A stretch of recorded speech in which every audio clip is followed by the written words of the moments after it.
నల్గొండ జిల్లా వ్యాప్తంగా విజృంభిస్తున్న బర్డ్ ఫ్లూ మరోసారి పంజాబ్ విసురుతోంది. 18 మందితో వైటీడీ ట్రస్ట్ బోర్డు ఏర్పాటు చేసింది.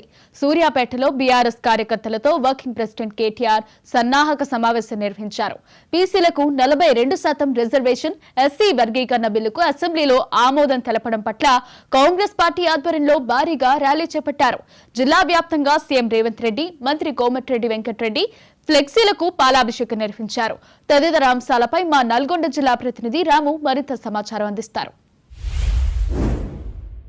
యాదాద్రి భువనగిరి జిల్లాలో బర్డ్ ఫ్లూ కలకలం మరోసారి చెలరేగింది. నెల రోజుల క్రితమే చౌటుప్పల్ మండలం నేలపట్లలో తెలంగాణలోనే తొలి బర్డ్ ఫ్లూ కేసు నమోదైంది. అధికారులందరూ అప్రమత్తమయ్యారు. అప్పటి నుంచి కూడా ఏదైతే కోళ్ల ఫామ్లకు సంబంధించిన వాటి మీద అధికారులు నిఘా పెట్టడం జరిగింది. దాదాపు 2 కిలోమీటర్ల పరిధిలో కోళ్ల అమ్మకాలను నిషేధించారు. ఇక బర్డ్ ఫ్లూ వ్యాధి వచ్చి చనిపోయినటువంటి కోళ్లను గోతి తీసి పాతిపెట్టే ప్రక్రియను కూడా అమలు చేసినటువంటి పరిస్థితి ఉండింది. అయితే తాజాగా మరో బర్డ్ ఫ్లూ కేసులు మరో 2-3 బర్డ్ ఫ్లూ కేసులు నమోదైన పరిస్థితి అయితే ఉంది. చిట్టాలం మండలం గుండ్రాంపల్లిలో పెద్ద ఎత్తున కూడా బర్డ్ ఫ్లూ కేసులు నమోదయ్యాయని చెప్పేసి కూడా అధికారులు గుర్తించారు. ఈ నేపథ్యంలో దాదాపు వేలాది అంటే 50,000 నుంచి 1,00,000 కోళ్ల వరకు కూడా చంపివేసి అధికారులు గోతిదీసి అందులో పూడ్చిపెట్టినటువంటి పరిస్థితి అయితే ఉంది.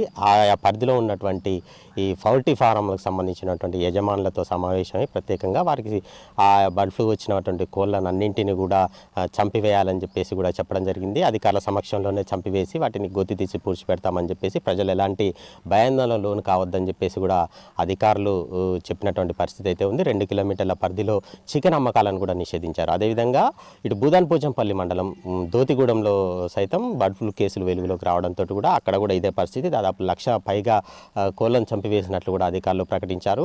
ఈ 2 చోట్లనే కాకుండా యాదాద్రి భువనగిరి జిల్లాలో ఉన్నటువంటి పలు పౌల్ట్రీ ఫారాలకు సంబంధించినటువంటి వాటి మీద నిఘా ఏర్పాటు చేశారు. బర్డ్ ఫ్లూ కేసులు నమోదవుతున్న వాటిని గుర్తించి వెంటనే అక్కడ ఆయా పరిధిలో ఉన్నటువంటి కోళ్లను చంపివేస్తున్నటువంటి పరిస్థితి అవుతుంది. ప్రజలు ఎలాంటి భయాందోళన లోను కావద్దని చెప్తున్నారు. ఇక 2 కిలోమీటర్ల పరిధిలో ఉన్నటువంటి ఏదైతే బర్డ్ ఫ్లూ వచ్చినటువంటి పరిధిలో 2 కిలోమీటర్ల పరిధిలో ఉన్నటువంటి చికెన్ షాపులలో చికెన్ కొనవద్దని చెప్పేసి కూడా ఇటు ప్రజలకు అధికారులు సూచించినటువంటి పరిస్థితి అయితే కనిపిస్తూ ఉంది. ఇక మరో అంశానికి వెళ్ళినట్లయితే యాదాద్రి డెవలప్మెంట్ బోర్డును ఏర్పాటు చేశారు. ప్రత్యేకంగా టీటీడీ తరహాలోనే ఈ బోర్డు ప్రత్యేకంగా స్వయం ప్రతిపత్తితో కొనసాగుతుందని ప్రకటించారు. 18 మంది సభ్యులు అంటే ఒక చైర్మన్తో పాటు 18 మంది సభ్యులు ఇందులో ఉండనున్నారు. ఇక ఇటు ఎమ్మెల్సీతో పాటు అదేవిధంగా ఇతర సభ్యులను కూడా ప్రభుత్వం నామినేట్ చేయనుంది. చైర్మన్ కూడా ఎన్నుకొనున్నారు. మొత్తానికి దీనికి సంబంధించినటువంటి విధి విధానాలు కూడా ఖరారు చేసినటువంటి పరిస్థితి అయితే ఉంది. అయితే యాదాద్రి డెవలప్మెంట్ బోర్డుకు సంబంధించి ఆయా సభ్యులకు కావచ్చు, చైర్మన్లకు కావచ్చు ఎలాంటి జీతభత్యాలు ఉండవని చెప్పేసి ప్రకటించింది. కేవలం డిఏ మాత్రమే ఇస్తామని చెప్తున్నారు. ఇక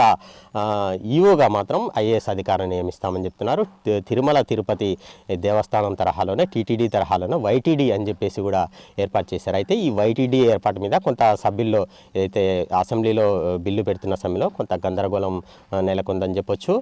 యాదిరిగుట్ట దేవస్థానం బోర్డు అంటే వైజీటీగా నామకరణం చేయాలని చెప్పేసి కూడా ప్రభుత్వానికి కొంతమంది సభ్యులు ప్రభుత్వానికి సూచించారు. మొత్తానికి దీని మీద ప్రభుత్వం నిర్ణయం తీసుకోవాల్సినటువంటి అవసరం ఉందని చెప్పేసి కూడా అధికారులు అయితే ఏదైతే ప్రజాప్రతినిధులు చెప్తున్నటువంటి పరిస్థితి అయితే ఉంది. మొత్తానికి దీనికి సంబంధించి స్వయం ప్రతిపత్తి వచ్చిన తర్వాత బడ్జెట్ను కూడా ప్రభుత్వం కేటాయించనుంది. ఇక ఆధ్యాత్మిక పాఠశాలలు కావచ్చు, ఆధ్యాత్మికంగా సంబంధించినట్టు వేద పాఠశాలలు కూడా ఏర్పాటు చేస్తామని చెప్పేసి కూడా ప్రకటించారు. దాదాపు అక్కడ యాదాద్రికి సంబంధించినటువంటి ఆలయంలో ప్రత్యేకంగా భక్తుల కోసం ఎలాంటి ఇబ్బందులు తలెత్తకుండా ఉండేందుకు అన్ని ఏర్పాట్లు చేస్తామని చెప్పేసి టీటీడీ తరహాలోనే ఈ వైటీడీని కూడా అన్ని హంగులతోటి కూడా ఏదైతే ప్రత్యేక ప్రతిపత్తిది ఏర్పాటు చేసి ఉండేట్లా చూసి ఆయా సంబంధించినటువంటి భక్తులకు ఎలాంటి అసౌకర్యం కలగకుండా ప్రత్యేకంగా ఏర్పాట్లు చేస్తామని చెప్పేసి కూడా ఇప్పటికే ప్రభుత్వం ప్రకటించినటువంటి పరిస్థితి అయితే ఉంది. ఇక మరో విషయానికి వచ్చినట్లయితే కేటీఆర్ బీఆర్ఎస్ కార్యనిర్వాహక అధ్యక్షుడు కేటీఆర్ సూర్యాపేట జిల్లాలో పర్యటించారు. ఏప్రిల్ 27న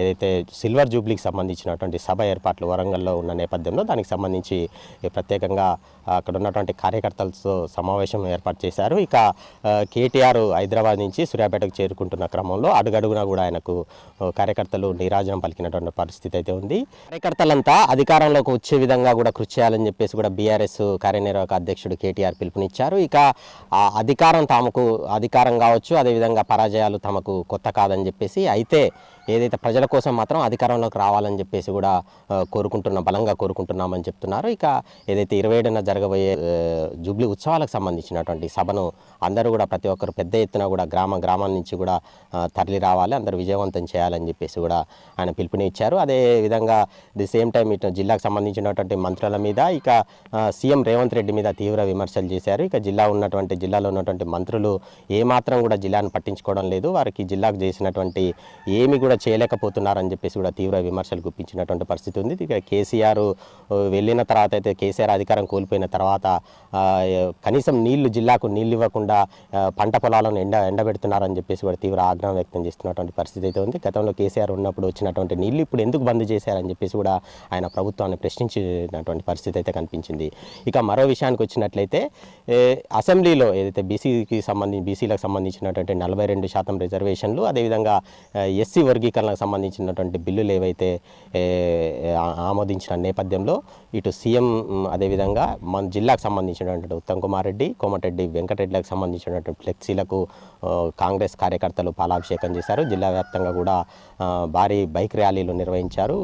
బాణాసంచా కాల్చుతూ, కేకులు కట్ చేస్తూ, స్వీట్లు పంచుకుంటూ కూడా ఆనందం వ్యక్తం చేసినటువంటి పరిస్థితి. గతంలో ఉన్నటువంటి ప్రభుత్వాలు ఇటు బీసీలతో పాటు ఎస్సీలను ఏమాత్రం పట్టించుకోలేదని చెప్పేసి కూడా తాము చిత్తశుద్ధితోటి కూడా ఇటు బీసీలకు సంబంధించినటువంటి 42% రిజర్వేషన్లకు సంబంధించినటువంటి బిల్లును ఆమోదించేలా, అదేవిధంగా ఎస్సీలకు సంబంధించినటువంటి వర్గీకరణ మీద కూడా దృష్టి సారించామని చెప్పేసి కూడా వారు ప్రకటించారు. ఇది ఇక్కడ తాజా పరిస్థితి. కెమెరా పర్సన్ జనార్దన్తో కలిసి రాము, మహా న్యూస్.